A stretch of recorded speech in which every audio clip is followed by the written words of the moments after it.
Homemade cake যারা সবসময় নিয়ে থাকেন তারা অবশ্যই কাস্টমাইজড নামটার সাথে খুব বেশি পরিচিত।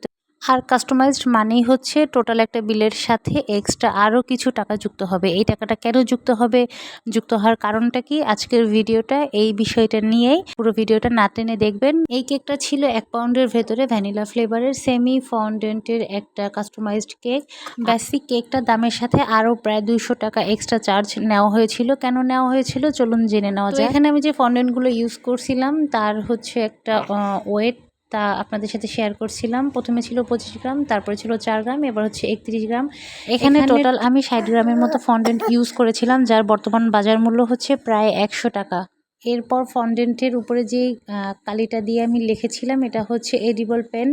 এটার একটা কস্টিং ছিল, প্লাস হচ্ছে ফন্ডেন্টের চারপাশে বর্ডারে গোল্ডেন ডাস্ট ইউজ করা হয়েছিল, এটার একটা কস্টিং ছিল। বেসিক্যালি 1 পাউন্ড কেকের জন্য যে বোর্ডটা ইউজ করা হয় এখানে কিন্তু তার থেকে অবশ্যই একটু বড় সাইজের বোর্ড ইউজ করা হয়েছে।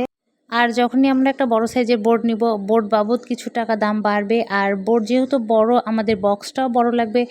তো 1 পাউন্ড কেকের বক্সের দাম যেটা, যখনই আমি এর থেকে একটু বড় সাইজের বক্স ইউজ করব সেক্ষেত্রে বক্সের দামটাও বাড়বে। আর এই সম্পূর্ণ টপারগুলো মেক করার জন্য আমার অ্যাভারেজ টাইম লাগছিল প্রায় 2 ঘন্টা থেকে 3 ঘন্টার মতন। এগুলো রেস্টে রাখা লাগছিল। সব কিছু মিলিয়ে একটা প্রাইস নির্ধারণ করা হয়। এটাই হচ্ছে আসলে কাস্টমাইজেশন চার্জ। আর একটা কাস্টমাইজড কেক করার জন্য যতটুকুন সময় লাগে ততটুকুন সময় কিন্তু বেসিক দুটো কেক অনায়াসে করা সম্ভব হয়। সেক্ষেত্রে সময়েরও একটা মূল্য থাকে। অনেকেই আছে কাস্টমাইজেশন চার্জ সম্পর্কে ধারণা নেই অথবা জানেন না, তাদের জন্য আসলে আমি মূলত এই ভিডিওটা বানানো হয়েছে আজকে। তো আমাদের পেজে কিন্তু আমরা সবচাইতে কম মূল্যে এবং সাশ্রয়ী মূল্যে কাস্টমাইজড কেকগুলো সরবরাহ করে থাকি। আমরা শুধুমাত্র যতটুকুন কস্টিং হয় অথবা খরচ হয় আমরা শুধুমাত্র ততটুকুনি নিয়ে থাকি, সেইভাবে অতিরিক্ত চার্জ নির্ধারণ করি না।